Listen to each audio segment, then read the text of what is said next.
Estamos considerando los atributos de Dios y después de haber considerado varios de estos atributos que tienen que ver con su naturaleza en sentido general, que tienen que ver con su mente, nos adentramos a ver en la última ocasión el atributo divino de la soberanía de Dios, que tiene que ver con la voluntad de Dios. Pero para comenzar, quisiera leerles algunas citas de diferentes autores acerca del tema de la soberanía de Dios. Dice Juan Carlos Raga, de todas las doctrinas de la Biblia, ninguna es tan ofensiva a la naturaleza humana como la doctrina de la soberanía de Dios. Dice Juan Carlos Raga, esa es la doctrina más ofensiva. Es como si hirieran al hombre en su orgullo. Dice George Swinock, el puritano, Dios no hace muchas cosas que puede hacer, pero sí hace todas las cosas que quiere. Hay muchas cosas que Él no hace, porque no quiere. Pero todas las que Él hace, las que Él quiere, Él las hace. A.W. Tozer decía, el plan de Dios continuará conforme a su programa. Como Él lo planificó, así ocurrirá. Nosotros hacemos planes, un horario, pero todo se desencaja por algún aspecto que escapa a nuestro control. A Dios nada se le escapa de su control. Todo será como Él lo ha planificado.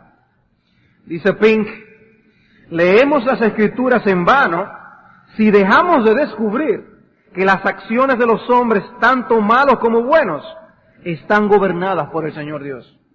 Dice, no estamos leyendo la Biblia. Si no vemos eso, no estamos leyendo la Biblia bien. Dice Martín Lutero, en una frase bien breve, pero que refleja lo que es la soberanía de Dios, dejad a Dios ser Dios. Dejad a Dios ser Dios. Los dioses que tienen las personas por ahí son ídolos, no son nada de lo que hay que cargar, de lo que no hablan, de lo que no oyen. Pero nuestro Dios es Dios vivo y verdadero, y todo lo que Él quiera ha hecho y hará.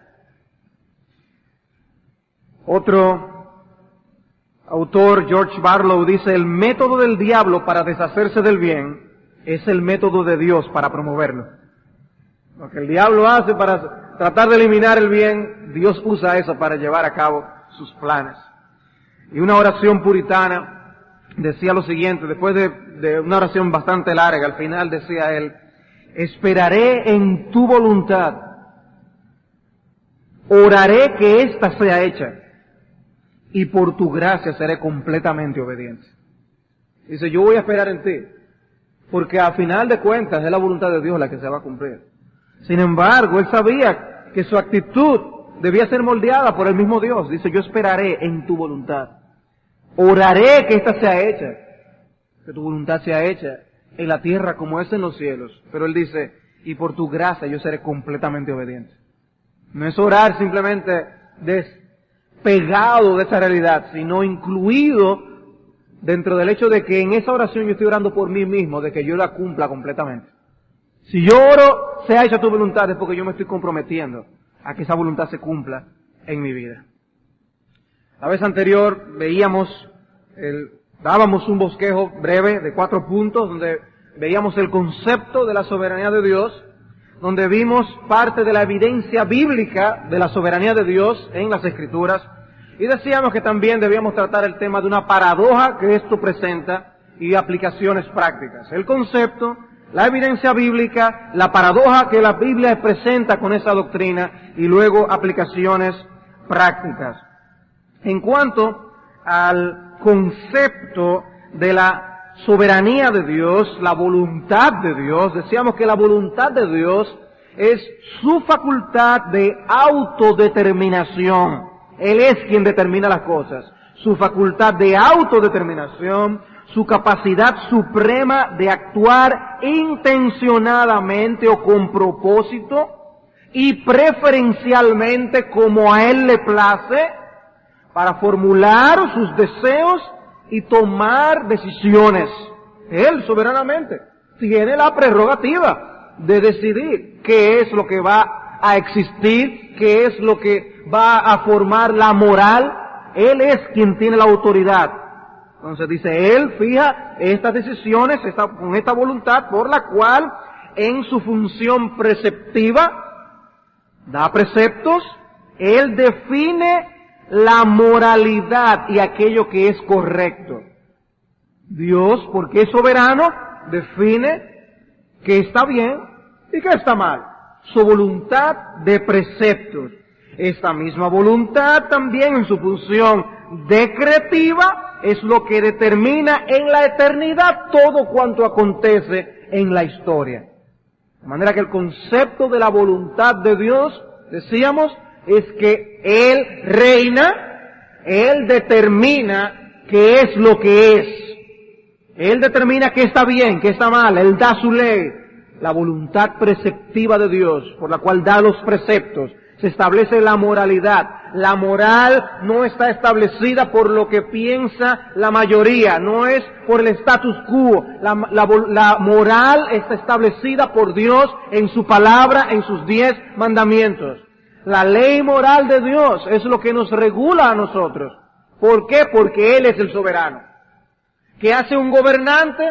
Un rey en un reinado dictaba las leyes, las reglas. Los súbditos simplemente, los que les obedecían, iban y proclamaban cuáles eran los preceptos de este rey. Pues eso es lo que ha hecho Dios con su palabra. Él tiene el derecho como soberano de decirnos qué es lo que está bien y qué es lo que está mal. Qué es lo que hay que hacer y qué es lo que no. Y una lección temprana que se le dio al pueblo de Israel fue en medio de todas esas regulaciones aún ceremoniales que ellos tenían que seguir. ¿Cuál era la racional detrás de muchas de esas leyes? ¿Eran leyes higiénicas simplemente? No. Muchas de esas leyes eran simplemente porque Dios quería que fuera así. Para que ellos vieran que Dios es el soberano. Él es Dios.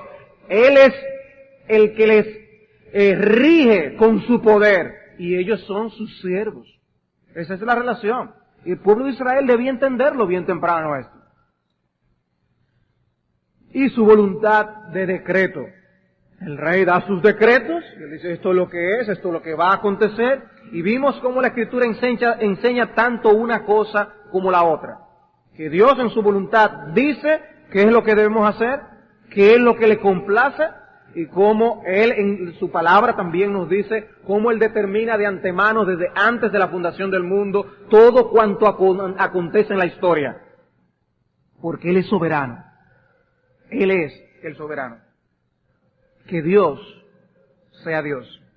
Entonces, no es que Dios tiene dos voluntades, aclarábamos, sino que hay dos aspectos de su voluntad y que claramente están enseñadas en las Escrituras. Cuando el Señor dice, hágase tu voluntad en la tierra como en el cielo, se está orando así porque no era algo que necesariamente iba a ocurrir así en los corazones de todos los hombres. Y nosotros debemos orar que Dios vaya ganando los corazones de los hombres y que los corazones de los hombres se vayan inclinando al señorío de Dios a través de la conversión, a través de la salvación. Antes nosotros no éramos sus siervos, sus súbditos, ahora somos deleitosamente suyos y deleitosamente queremos obedecerle y agradarle. Pero en cuanto a su voluntad de decreto, nosotros no tenemos que orar, sea hecha tu voluntad, porque es que ella se hace. Esa voluntad es hecha. Yo hago todo cuanto yo deseo, es lo que dice Él en su palabra. ¿Quién ha resistido su voluntad? Romanos 9:19. Esa voluntad de decreto nadie la puede resistir. Pero por otro lado dice la Escritura, la voluntad de Dios es nuestra santificación. Eso no significa que nosotros somos 100% santos todavía. Esa es su voluntad preceptiva. Eso es lo que Él quiere que ocurra con nosotros. Y habiendo visto eso, empezamos a considerar la evidencia bíblica de esta voluntad decretiva, esta función decretiva de su voluntad suprema. Vimos los textos en el Antiguo Testamento, en Job 23, el Salmo 115, Isaías 14, Isaías 46, Daniel capítulo 4, y veíamos un texto en el Nuevo Testamento, en Efesios capítulo 1, cómo ampliamente ese texto en Efesios 1 plantea de una manera clara, sin lugar a dudas, que Dios desde antes de la fundación del mundo determina lo que es y lo que no es. ¿Y por qué razón? Por el puro afecto de su voluntad. Sin ninguna coerción, sin nada porque vio en los hombres que iban a hacer o iban a dejar de hacer, porque Él quiso, porque Él es el soberano.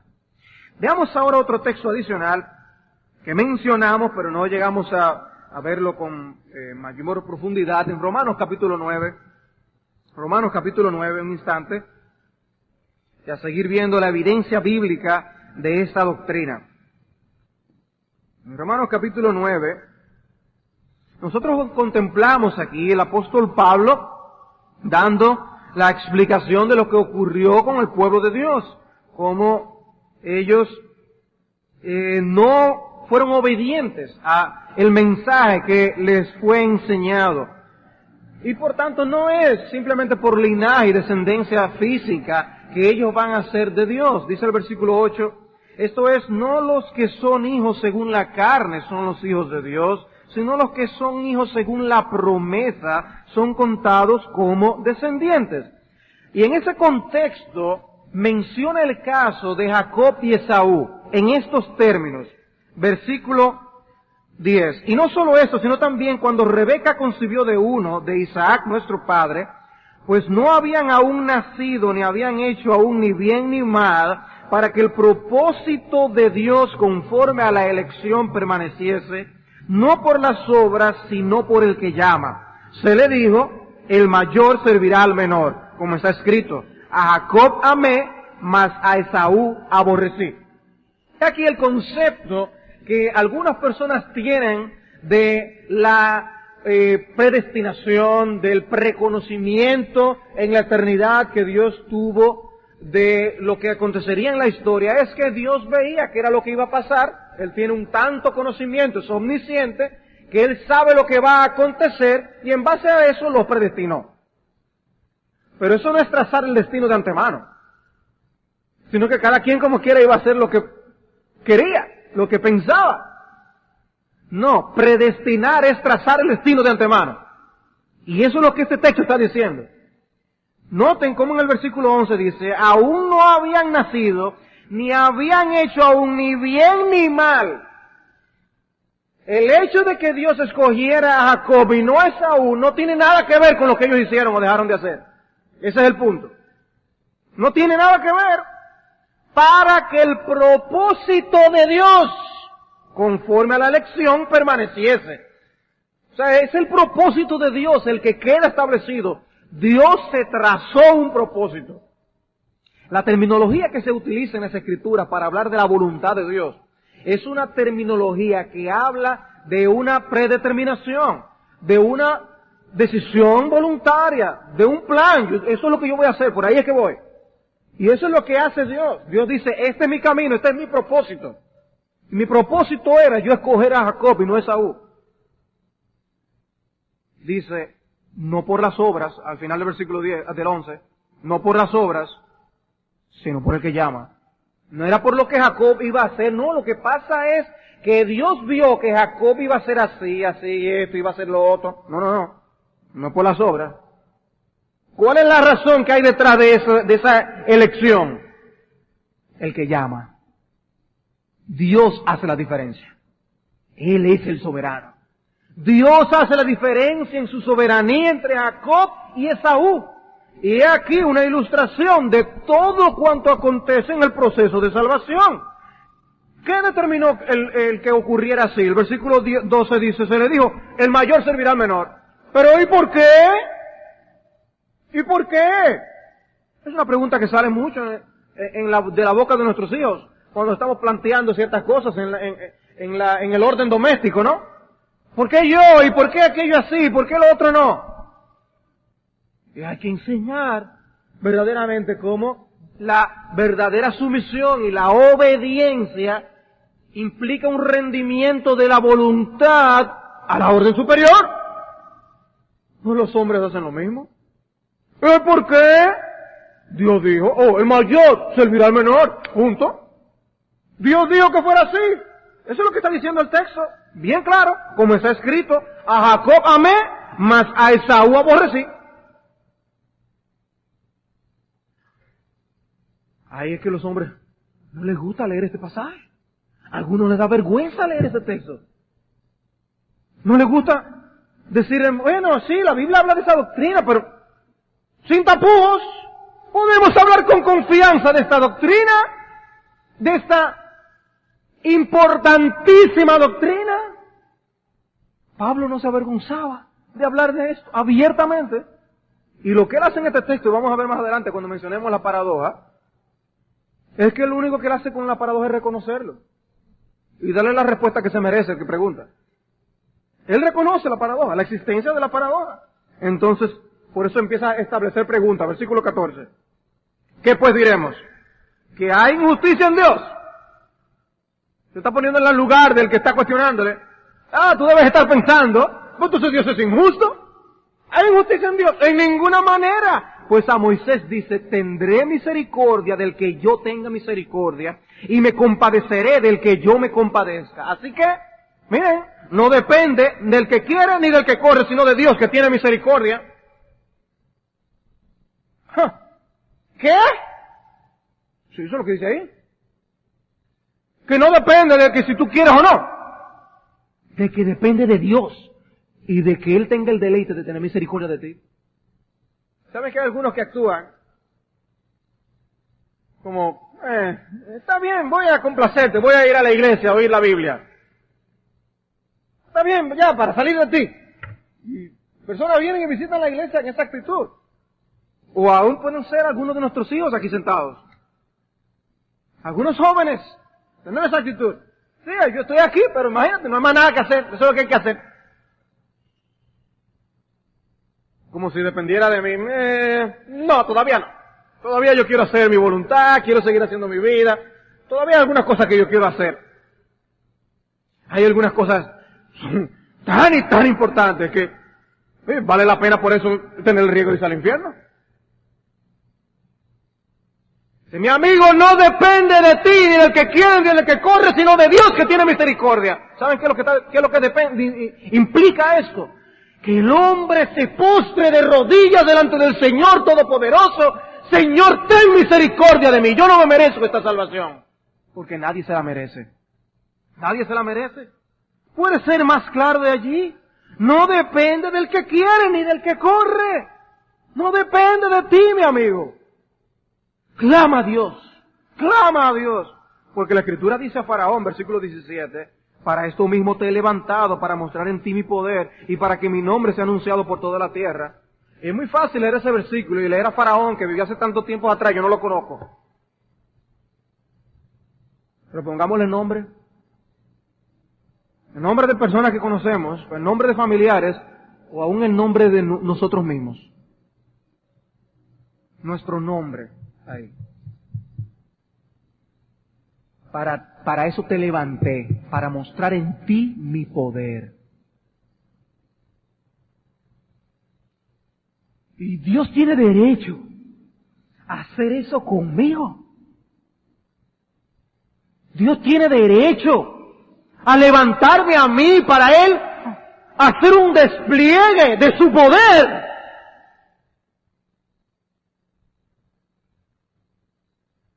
Que si tiene derecho, mi amigo. Que si tiene derecho. Precisamente el punto es que no fuiste tú quien creaste a Dios, que fue Dios quien te creó a ti. ¿Sabes qué? No te conviene ponerte en el lugar de cuestionar a Dios. Piénsalo. ¿Cuál es el beneficio que tú vas a obtener? ¿O que Él cambie de opinión? ¿Tú crees que tú, porque Santú, vas a hacer cambiar al Dios Todopoderoso, Creador del cielo y de la tierra, porque tú dices que no, que eso no debe ser así, y Él debe cambiar de opinión, y debe aceptarme como yo soy, y permitirme vivir como a mí me da la gana, hasta que yo quiera, entonces yo creo en Cristo y punto, para adelante. Y porque yo después voy a querer tener mi familia bien hecha, bien establecida, con hijos que sean obedientes, eso yo voy a querer eso. Pero ahora déjame hacer lo que me da la gana. Y Dios va a estar temblando porque tú tienes otra opinión. No te conviene ponerte en la posición de cuestionar a Dios.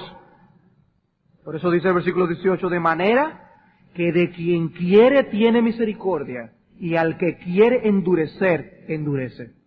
Sea Dios Dios, como decía Lutero. Pero me dirás, ¿por qué pues sin culpa? Porque ¿quién ha resistido a su voluntad? Mas antes, oh hombre, ¿quién eres tú para que alterque con Dios? Dirá el vaso de barro el que lo formó, ¿por qué me has hecho así?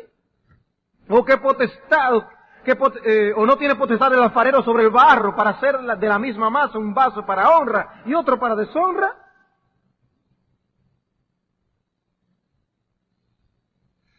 Él es el que hace los vasos como Él quiere. Y a uno hace un vaso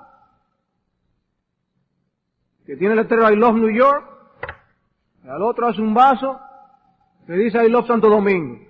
Punto. Él es el que quiere, como Él quiere. A uno de un color y a otro de otro. Y nadie cuestiona por qué lo hicieron así esos vasos. El punto es que tú no puedes cuestionar a Dios porque Él es el creador. Pero diré un poco más de esto, un poquito más adelante. Pasemos a ver otro texto de las Escrituras. Primera a los Corintios capítulo 12. Primera a los Corintios capítulo 12. Versículo 11. Primera a los Corintios 12, 11.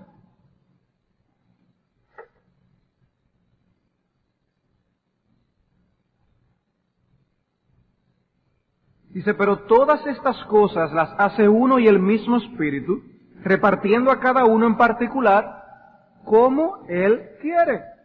Versículo 18. Mas ahora Dios ha colocado los miembros, cada uno de ellos, en el cuerpo como Él quiso. Está hablando de los dones en la iglesia. Cada quien tiene una función en el cuerpo de Cristo. ¿Quién nos dio esa función? El Espíritu de Dios. El Espíritu de Dios. Nosotros no venimos, yo voy a decidir hacer tal cosa ahora, no. Es Dios quien reparte a cada uno conforme a su soberanía. Él decide en su voluntad que aquel haga esto, aquella hermanita haga lo otro, etcétera, etcétera. Así todos tenemos dones dados e impartidos soberanamente por Dios. Soberanamente por Dios. Nosotros no podemos estar reclamando, no, Dios, tú me tienes que dar tal don. Eso es lo que muchas iglesias hacen. Le reclaman a Dios que le den los dones específicos que ellos quieren. Y el que más se vea. El que sea más fascinante. Pero eso no es lo que dice aquí. Ahí dice repartiendo a cada uno en particular, como Él quiere. Soberanía.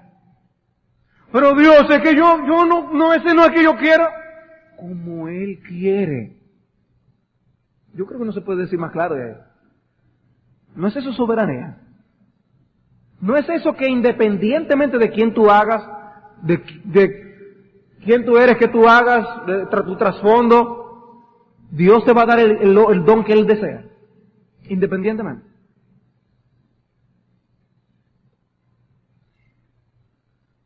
Hay una intención establecida por Dios, una intención declarada, establecida, sobre qué es lo que va a tener cada uno como don.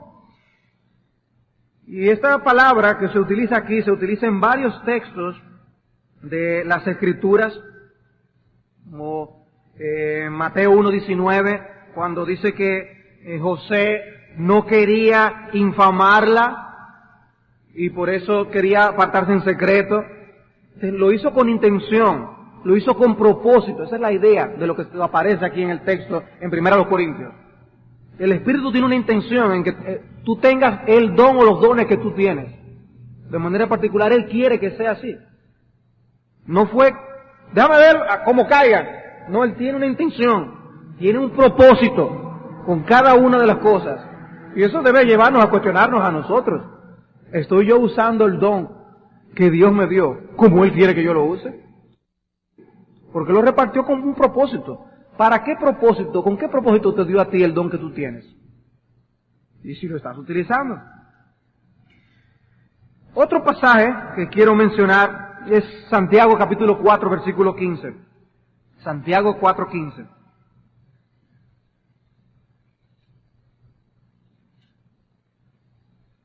Ese conocido pasaje es el que dice: en el lugar del cual deberíais decir, si el Señor quiere, viviremos y haremos esto o aquello.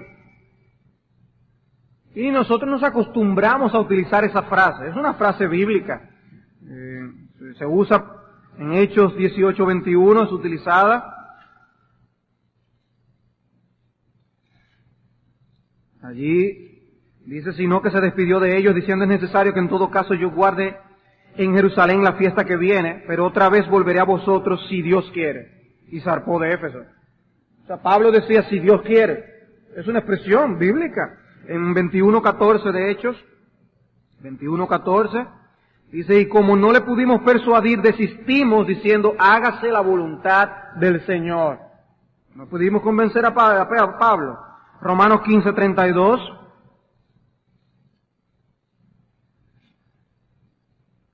Para que con gozo llegue a vosotros por la voluntad de Dios. Si Dios quiere, en otras palabras.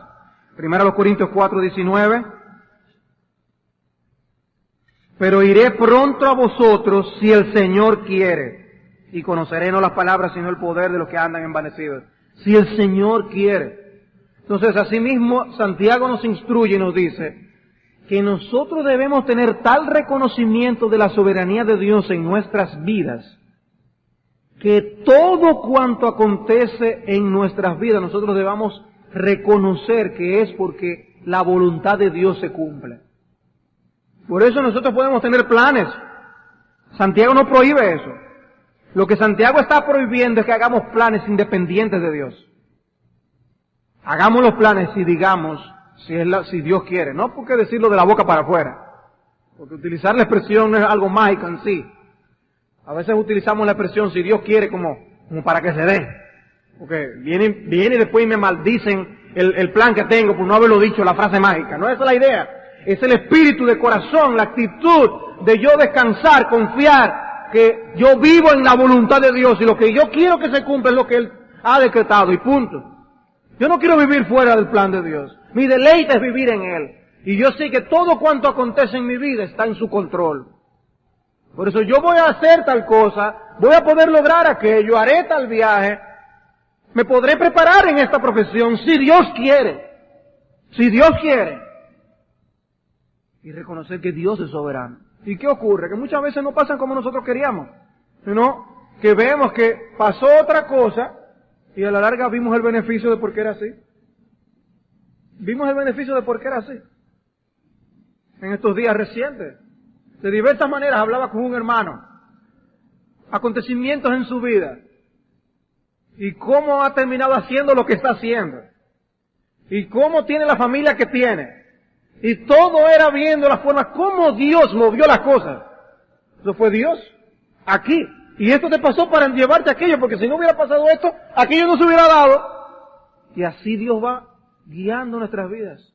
Nosotros no sabemos qué va a pasar de aquí a allí, pero Dios lo sabe todo. Y Dios tiene control. Y Dios quiere nuestro bien. Debemos encomendarnos a Él. Encomendarnos a Él. Estamos en buenas manos. Y nosotros podemos decir, si Dios quiere, eso se va a dar. ¿Sabe qué puede pasar? O que Dios no quiera. Que Dios no quiera. La pregunta es, ¿y tú quisieras hacer algo que Dios no quiere? Eso sí me daría miedo a mí. Que yo pudiera hacer algo de lo que Dios no quiere. Bueno, aunque Dios quiera, voy a hacer otra cosa. Si eso fuera posible, eso daría pánico. Qué bueno que no es así. Qué bueno que no es así. Otro texto que habla de esta voluntad decretiva de Dios que quiero mencionar es Primera de Pedro 2, 8 y 9. Primera epístola de Pedro 2, 8 y 9.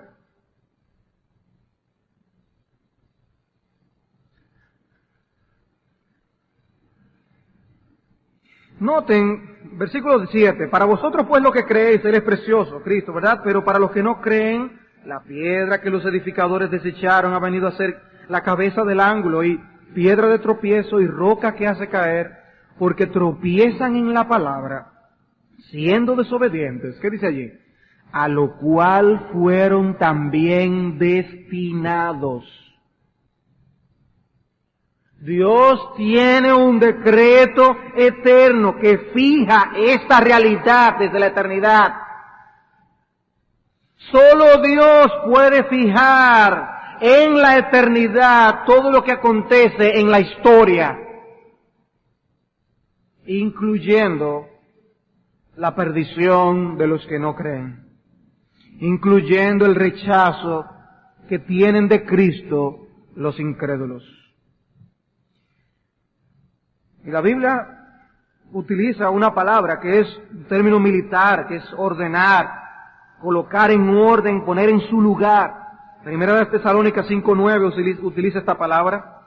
Primera Tesalónicas 5:9. Dice, porque no nos ha puesto Dios para ira, sino para alcanzar salvación por medio de nuestro Señor Jesucristo. Dice, no nos ha puesto. Poner. Algo fijo. ¿Qué hizo Dios desde antes de la fundación del mundo? O nos puso en un lugar donde la ira de Dios no nos alcanza. Nos puso en un lugar donde tenemos la salvación garantizada. Ahora, lee el versículo a la inversa. Hay otro que Dios no puso para eso. Hay otro que Dios puso en otro lado. Hay otro que Dios puso para ira. Hay otro que Dios no puso para salvación. Dios nos ha puesto para salvación. A otros no ha puesto para salvación. Pero hubo alguien que los puso. Y ese alguien es Dios. La soberanía de Dios. Poner. Y otro texto en ese mismo orden es Hechos 13:48. Hechos 13:48.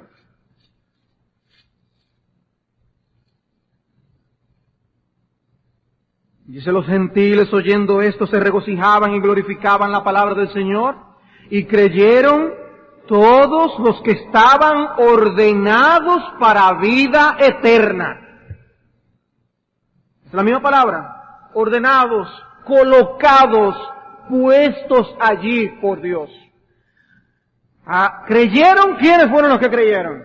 Los que estaban ordenados. ¿Saben cuál es el argumento que utilizan las personas que no crean a la doctrina de la predestinación y la elección soberana?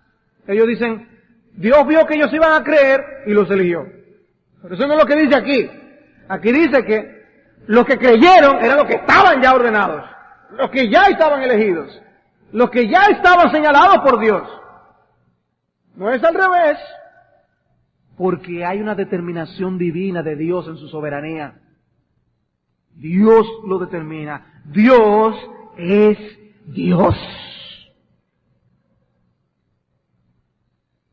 Y finalmente Apocalipsis 4:11, en este tenor, Apocalipsis 4:11 presenta la soberanía de Dios, su voluntad decretiva en la creación.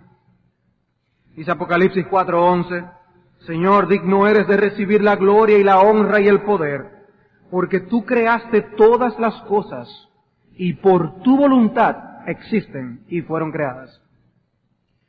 ¿Por qué no hay otras especies más de animales que Dios no creó? ¿Por qué no quiso? ¿Por qué no quiso? ¿Por qué no hizo animales que parecieran submarinos y que estuvieran volando de mamey en los aires? Pues no quiso. ¿Por qué el cielo es de ese color y no de otro? Porque Él quiso que fuera así.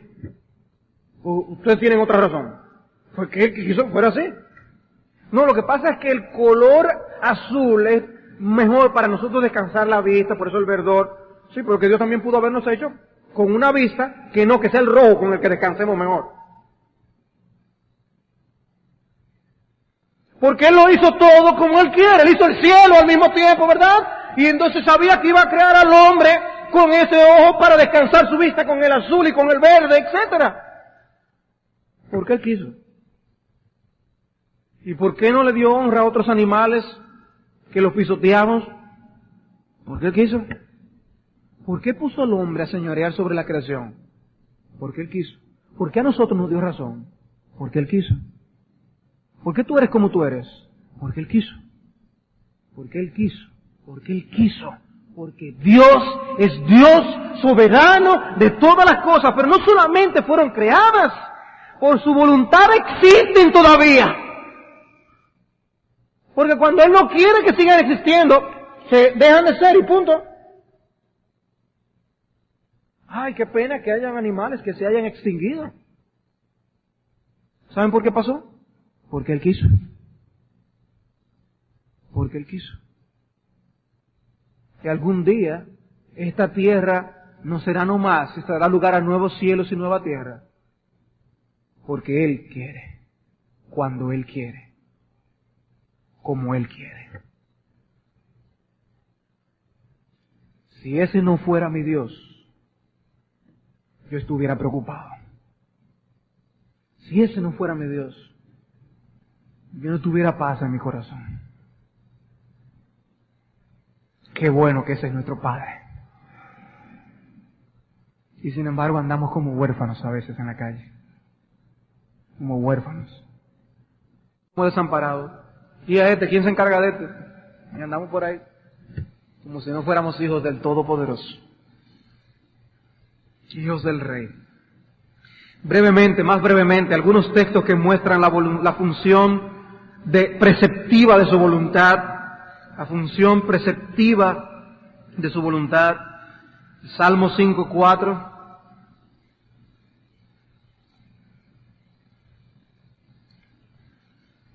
Porque tú no eres un Dios que se complace en la maldad, el malo no habitará junto a ti. Aquí ya habla más bien de lo que es su deleite. Él no se complace en el malo, en la maldad.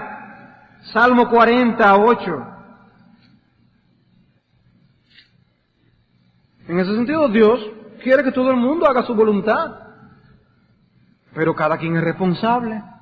Cada quien es responsable. Dice el Salmo 40, versículo 8, el hacer tu voluntad, Dios mío, me ha agradado y tu ley está en medio de mi corazón. ¿De qué está hablando allí el salmista? El hacer lo que yo no tengo ni otra cosa que hacer, que someterme a tu voluntad preceptiva, decretiva, lo voy a hacer porque no hay más nada. No, eso no es lo que está diciendo el autor. Él está hablando de la palabra de Dios. Esa voluntad que tú has dado como precepto, para mí es un deleite. Eso es lo que está diciendo el autor. Y en eso en lo que tú te deleitas, Dios, ese es mi deleite también. Aquí no está hablando de lo que Dios en su voluntad dio desde antes de la fundación del mundo. Está hablando de la palabra que Dios en el tiempo nos ha regalado para que sepamos cómo agradarle a Él. Cómo cumplir su voluntad. Salmo 51:6. He aquí tú amas la verdad en lo íntimo. Así es Dios. Y en lo secreto me has hecho comprender sabiduría. Dios ama esa verdad en lo más íntimo. Ezequiel 18:23. Ezequiel 18:23.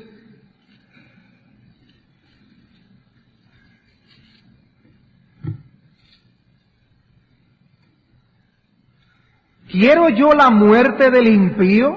Dice Jehová el Señor. No vivirá ni si se apartare de sus caminos. Versículo 32. Porque no quiero la muerte del que muere, dice Jehová el Señor. Convertíos pues y viviréis. Y en el capítulo 33, versículo 11, dice, diles, vivo yo, dice Jehová el Señor, que no quiero la muerte del impío, sino que se vuelva el impío de su camino y que viva. Volveos de vuestros malos caminos. ¿Por qué moriréis, oh casa de Israel? Vemos el corazón de Dios aquí, en compasión, siendo movido ante la triste realidad del rechazo que los hombres tienen de la salvación que Él ofrece. Yo no quiero que perezcan. Pero si Dios entonces decreta quién sí, quién no, entonces, ¿cuál es el punto? Dice Dios, no me confundan el sentimiento de mi corazón, no quiero la muerte del que muere. Pero Dios no quiere robots. Dios no está haciendo maquinitas que salen hombrecillos, como si fuera un ejército, que va a llegar al cielo todo el mundo a hacer las cosas sin ningún corazón. No, Dios quiere que le adoremos de todo corazón Y Él se entristece cuando ve el corazón del hombre endurecido, empecinado en no someterse a la voluntad del Creador. Dios se duele en su corazón ante esa realidad. Textos del Nuevo Testamento que hablan de esto, ya he citado Mateo 6:10, tu voluntad sea hecha en la tierra como en los cielos.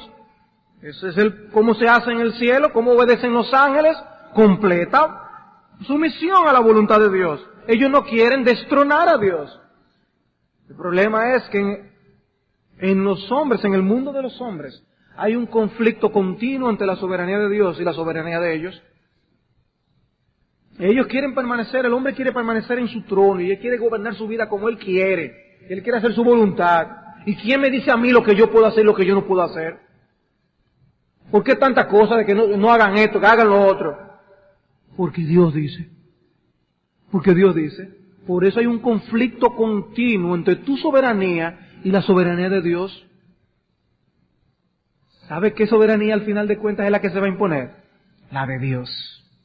Por eso Dios llama a aquellos que son arrojados al infierno rebeldes. Son unos rebeldes que no se someten a su soberanía, a su reinado. Y esos serán echados al lago que arde con fuego y azufre. En el reino de Dios, en la eternidad, no habrá un solo rebelde. Todos se someterán a la voluntad de Dios. Ahora el punto es que aquí, hoy, en tu alma y en tu corazón, se libra un conflicto. Un conflicto entre tu soberanía y la soberanía de Dios. Y tú quieres imponerte a ti. Lo único que tu soberanía es una soberanía equivocada, es una soberanía que no tiene apoyo en papel. Tú no tienes ninguna ascendencia que te haga ser rey. Tú no eres nadie para ser rey. Tú no tienes autoridad. Tú no puedes hacer decretos. Tú no puedes dar leyes y principios. Tú no eres el que dice lo que está bien y lo que está mal. Pues yo sí quiero oír esa música y yo quiero, no importa que digan 20,000 vagabunderías, yo la quiero oír, eso es. Bueno, tú tienes responsabilidad delante de Dios por lo que tú haces. No obligues a Dios a estar agradado por lo que tú haces, porque Él es muy santo de oído para no oír esas cosas. Pero si tú te empecinas por esa tontería, puedo usar el término caballar, irte al infierno, por esa tontería, no tiene sentido. Pero hay hombres que están dispuestos por eso. No, porque entonces yo no puedo hacer esto, ni lo otro. Dios es el soberano, tú no tienes nada que mostrar. Yo sé lo que yo quiero. No tienes nada que mostrar. No habrá nadie siguiéndote para hacerte rey en la eternidad. Nadie. Lo único que lograrás será irte junto con el diablo al infierno, pasarte una eternidad con él. Lo único. Y cuando tú crees que tú estás haciendo tu voluntad, lo único que tú estás haciendo es obedeciendo a tu padre el diablo. Siendo obediente y muy sumiso con el príncipe de la potestad del aire. Mateo 7:21. Mateo 7:21.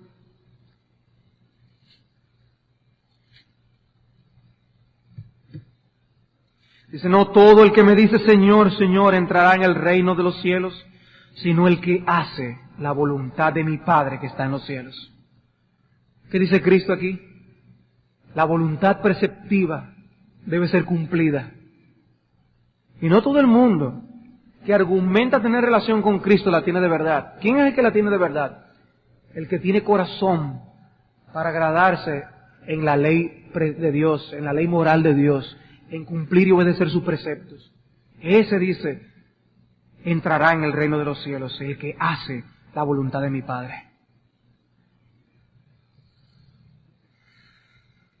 Mateo 12:50.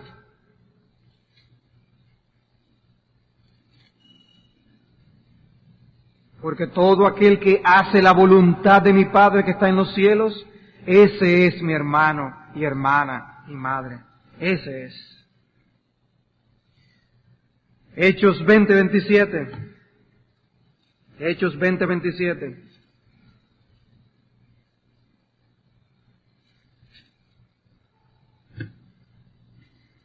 El apóstol Pablo le dice a ancianos de Éfeso, porque no he rehuido anunciaros todo el consejo de Dios. Y la palabra consejo en las Escrituras se usa en el sentido de aquellos decretos que Dios dio antes de la fundación del mundo.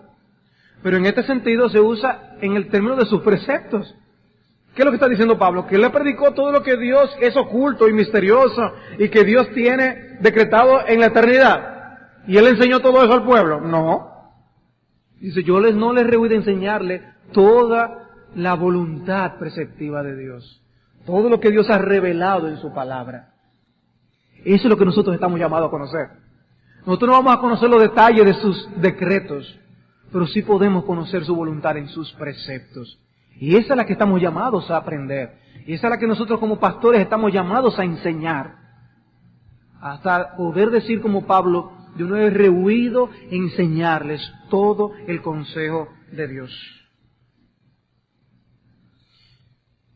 Hay más textos que por razones de tiempo obvias no puedo adentrarme más en esto. Yo quisiera pasar brevemente al tema de la paradoja. Al tema de la paradoja en Romanos capítulo 9 un instante. Vayamos allí otra vez. Romanos capítulo 9. ¿Qué es lo que está pasando aquí en este texto en Romanos capítulo 9 a partir del versículo 18? Bueno, yo veo al apóstol Pablo haciendo un reconocimiento de que para nosotros los hombres, esta es una doctrina para los que tenemos un conocimiento limitado. Tenemos un conocimiento limitado. Y por lo tanto, es una doctrina que puede reflejar muchas actitudes que hay en el corazón. En el caso de la persona que Pablo tiene en mente y por la cual presenta estas preguntas que hace en el texto, es una persona incrédula, es una persona altanera, es una persona que empieza a argumentar, por así decirlo, en su corazón contra Dios, como si Dios no tuviera derecho a tomar esas decisiones. Dios no tiene derecho a elegir quién es que se salve y quién no. Dios no tiene derecho. Empieza a manifestar este orgullo que cuestiona las acciones del Señor. Entonces por eso él presenta esa palabra, ¿quién realmente ha resistido su voluntad? En el versículo 19, ¿quién ha resistido su voluntad? Si Él lo que decreta es lo que acontece, nadie puede decir que no, eso es lo que va a ocurrir. Y ciertamente la Escritura declara que lo que Dios planifica, eso es lo que pasa. Lo vimos en el caso de la muerte del Señor, tanto en Hechos capítulo 2 como en Hechos capítulo 4 la vez anterior. Ciertamente los judíos lo entregaron, los romanos lo crucificaron, Herodes y Poncio Pilato son culpables delante de Dios por lo que hicieron, pero dice que todo ocurrió conforme Dios lo había predeterminado de antemano. Claramente, obviamente lo dice. También tenemos el caso de la vida de José. Los hermanos planifican hacer todo el mal que hicieron, quisieron deshacerse de su hermano por envidia. Pero después al final en Génesis 50:20 nos dice que Dios eso todo lo tenía trazado para sacar bien de ese mal. Dios lo había trazado todo eso de antemano. Entonces, ¿por qué? Pues sin culpa. Porque me echan la culpa. O Dios va a utilizar a los asirios para luchar contra tales pueblos. Dice, y entonces, Dios después va a destruir a los asirios. Y Él tiene culpa, pues tú lo estás usando a ellos. ¿Por qué lo vas a destruir? Porque Dios quiere. Porque Dios quiere. Porque Él es Señor. Así Dios decreta todo cuanto acontece. Y a la vez prohíbe el pecado. Pero Él decreta el pecado a través del cual el Hijo de Dios fue crucificado. Él lo decretó, el pecado de Judas lo decretó. Pero Judas también paga por su responsabilidad en ese pecado. Pero a través de ese hecho, Cristo murió. Cristo fue entregado y Cristo fue crucificado. Hermanos, ahí hay tensión.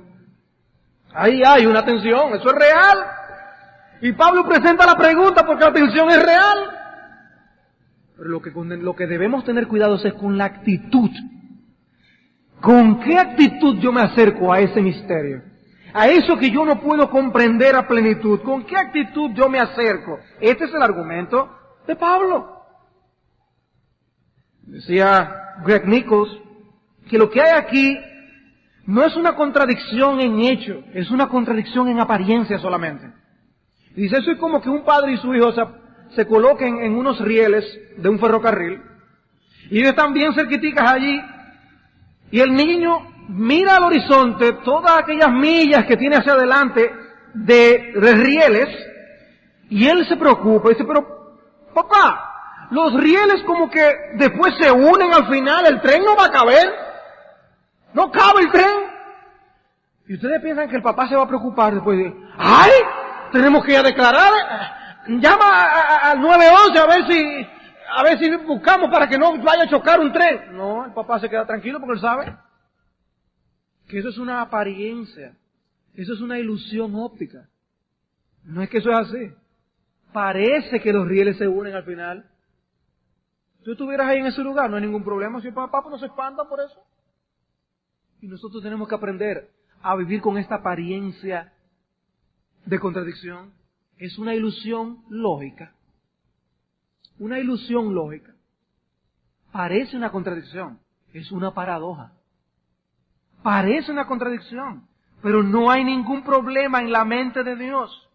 Pero Pablo presenta la objeción del impío. Aquel que cuestiona a Dios y manifiesta la realidad que hay en su corazón.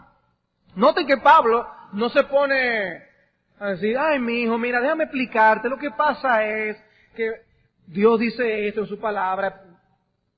Pablo no fue compasivo con esta persona que hizo esta pregunta. ¿Ustedes notan algún tipo de compasión aquí en el argumento? Yo no lo noto.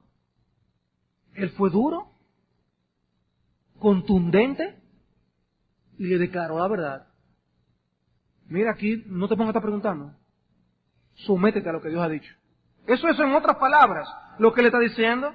Él le dice, Dios te hizo a ti, tú lo hiciste a Dios. Tú eres responsable a Dios, tú tienes que darle cuenta a Dios, no viceversa. No eres tú sentado en el trono, déjame ver cuáles son las actuaciones de Dios. Dios, y tú elegiste a aquel y a aquel no. ¿Quién eres tú para cuestionar las acciones del Todopoderoso? Cuando tú no existías, Él estaba creando la maravilla de la creación que nuestros ojos pueden contemplar. Cuando tú no tenías nada que aportar a este mundo, nada que opinar. Ahí estaba el Señor haciendo todas las cosas con su gran poder y su sabiduría. Las cosas que a ti te sorprenden aún hoy en su majestad y en su grandeza. Dios es el juez. Él está sentado en el trono. Y Él te va a juzgar a ti. Esa es la realidad. Tú tienes las cosas todavía un poco confundidas. No son como tú estás pensando. Dios es el que te va a juzgar a ti. Él no te debe explicación a ti. Tú le debes explicación de tus hechos a Dios. Entonces, ¿qué debemos hacer nosotros, hermanos? Abrazar la enseñanza que nos dejó el Espíritu de Dios, tal como Dios la dejó. Abrazar esta tensión, someter nuestra voluntad para que ocupe su lugar como criatura delante del Creador. Eso es lo que tenemos que hacer. Cualquier otra solución a ese asunto es un error craso delante del Todopoderoso. La arrogancia de los hombres nos lleva a buscar 1000 explicaciones a esta situación, que la que Pablo dice sin tapujos aquí, que es la realidad, que Dios es soberano. Dios es soberano. Y nosotros no debemos avergonzarnos de ninguna de las declaraciones de la palabra de Dios. Anunciarlas, predicarlas, proclamarlas, porque nuestro Dios es el Rey. Y todo hombre debe postrarse delante de nuestro Señor Jesucristo. Por eso dice Filipenses capítulo 2, que toda lengua confesará que Cristo es el Señor. La tuya incluida, mi amigo. La tuya incluida.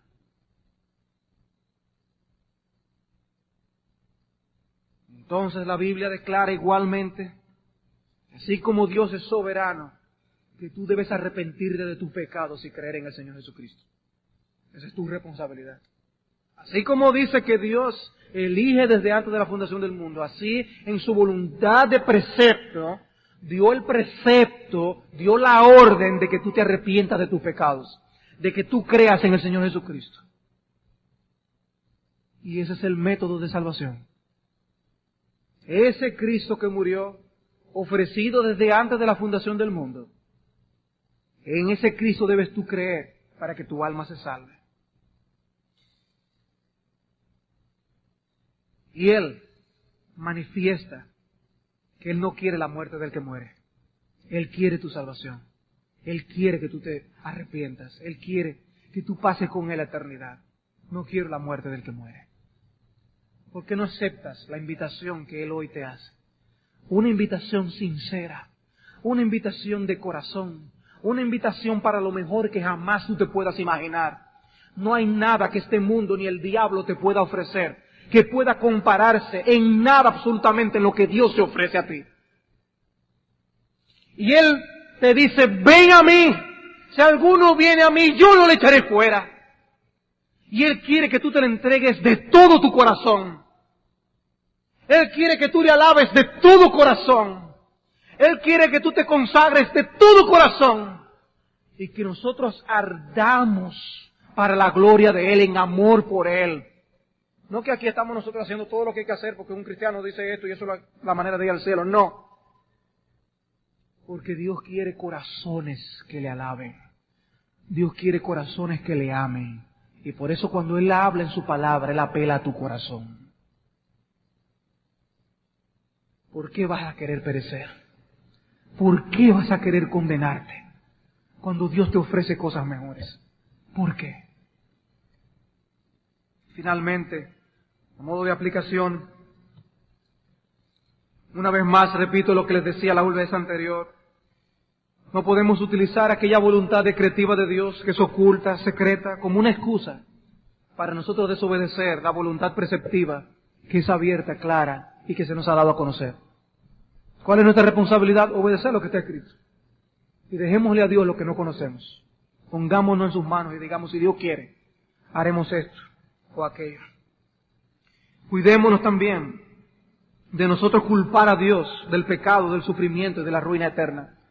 Como si Dios se complaciera en el sufrimiento de los hombres. Seamos consolados en el hecho de que todavía Dios está en su trono y nadie lo quitará de allí. Y no importa la situación por la que pasemos, Él seguirá siendo el Rey. Y por lo tanto todo cuando nos acontece en nuestra vida obrará para bien. Todo. Pero cumplamos con nuestros deberes. Nuestro deber es de honrarle, de bendecirle, de alabarle, de magnificarle, porque Él ha hecho todas las cosas para que las disfrutamos. Y Él hizo el mundo como lo hizo, para que nosotros le demos gloria a Él por lo bueno que es, por lo bueno que es. Debemos temerle, reverenciarle, porque el ver a un Dios que decreta todas estas cosas desde antes de la fundación del mundo, dice que Él es muy diferente a nosotros. ¿Quiénes somos nosotros? Por eso decía, creo que era Pink, quitemos la soberanía de Dios y le quitamos la razón por la cual Dios debe ser visto con temor. Debemos someternos a Él. Ante todas las cosas que nos acontezcan, someternos sin murmuraciones, con contentamiento, porque Él quiere el bien de nuestras almas. Debemos reconocer que Él es el soberano aún en cualquier plan de nuestras vidas. En cuanto a la voluntad preceptiva de Dios, escuchemos sus advertencias de que aquel que vive en rebelión a su voluntad pagará algún día bien caro su desobediencia. No quisiera. Nombres pasan por mi mente aún ahora mismo mientras hablo. Algunos de ustedes que tienen tanto tiempo escuchando la palabra. Y pienso en algunos jóvenes. Y los tengo en mi corazón, amados jóvenes, porque el Señor me llamó siendo uno como tú. Y yo miro atrás y yo le doy gracias a Dios. Señor, qué bueno que yo no lo dejé para después, porque tú me atrajiste con cuerdas de amor. Y yo veo en lo que jóvenes pueden hacer para la gloria de Dios. Y yo veo corazones endurecidos que se sientan aquí a escuchar la palabra de Dios. Y por la fe a veces veo a esos jóvenes, cuando pensamos en las diferentes obras que se abren en diferentes lugares en nuestro país, y aun cuando pienso en otros países, pienso en Sudamérica, pensemos en Ecuador, pensemos en Colombia, pensemos en otros lugares. Y yo cuando les veo jóvenes muchas veces pienso, ¿será ese el que hará tal obra en tal lugar? Señor, rescátalo ahora, para que pueda entregar el resto de su vida al Señor. Ten misericordia de ellos, para que la vida sea una vida útil para el reino y la gloria de Dios en este mundo. Si la vida tengo que volverla a vivir lo que quisiera ser cristiano, desde joven otra vez. No anhelaría la vida de los millonarios hasta que yo tuviera al final de mis días y entregar mi vida al Señor. ¡No! Y yo te digo, lo que vale la pena es que tú le entregues tu vida al Señor Jesucristo. Acepta la invitación que con amor y con misericordia Él te ofrece hoy. Al rico cuando clamó desde las llamas del infierno que mojaran la punta de su lengua con el dedo con agua, le fue negada esa gota de misericordia. Pero ahora se te ofrece ampliamente. Dale tu vida a Cristo. Entrégate de corazón. Leo vidas de los misioneros. Muchos de ellos ciertamente se fueron a edad madura. Pero la gran mayoría, Dios hizo impresiones en sus corazones cuando eran jóvenes. Y sus vidas fueron útiles de allí en adelante para la gloria de Dios y el reino de Cristo en iglesias y en otros países. ¿Cuáles son tus sueños? ¿Cuáles son tus ideales? Pongamos el mejor ideal, el mejor sueño. ¿Cuál es? ¿Acaso es algún mundo que te va a librar del sufrimiento? ¿Acaso es algún mundo que te va a garantizar que a tus hijos nunca les pasará nada? ¿Acaso es algún mundo que te dice que tu dinero siempre estará contigo? ¿Acaso es eso lo que este mundo te puede ofrecer? El diablo estaba dispuesto a ofrecerle todo eso a Cristo. Si postrado tú me adorares, ¿sabes lo que tú has hecho? Has adorado al diablo. Por mucho menos que eso. Por mucho menos. Por amor a tu alma. Haz caso al amado de Cristo, sincero, tierno y amoroso, que dice, venid a mí, todos los que estáis cargados con vuestros pecados, y yo os haré descansar.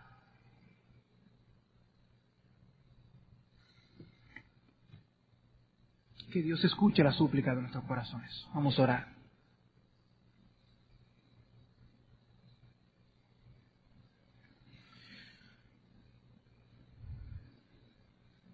Señor, tú eres el Rey. Jehová de los ejércitos es el Rey. El Señor Jesucristo es el Rey. Bendito sea tu nombre. Te alabamos, te exaltamos y te bendecimos. Y aún te pedimos, al hacer este reconocimiento, que nos guarde nuestros corazones de caer en el pecado del pueblo de Israel, que te llamaban el Altísimo y sin embargo ninguno te quería enaltecer. Sino que nosotros podamos ser un pueblo tal que no solo digamos que tú eres soberano, sino que vivamos la realidad de esa doctrina. Padre, gracias por esta bendita enseñanza, por las consolaciones que son nuestras en esta verdad. Gracias porque tú nunca serás destronado de allí, porque tú siempre cumplirás tu voluntad. Bendito Dios, guárdanos del mal, guárdanos de los engaños y de las ofertas del mundo y del diablo, y concédenos serte fieles en este mundo de pecado. Te oramos por nuestros jóvenes, oh Dios, atráelos con amor. Ten misericordia de sus almas, líbralos del engaño del diablo y de las tinieblas, y que ellos puedan tener entendimiento para ver la luz de Jesucristo, para que vean que la verdadera hermosura solamente se halla en Cristo, que todo lo demás son espejismos de este mundo, que desvanecerán cuando llegue la hora de la muerte. Padre, gracias por la oportunidad que nos da de meditar en estas cosas, de meditar en tus atributos. Concédenos amarte más, servirte mejor, y el poder conocer tus atributos cada día más, para que este pueblo proclame tus virtudes en cada rincón de este país y aún más allá de nuestro país. Te lo pedimos en el nombre de Jesús. Amén.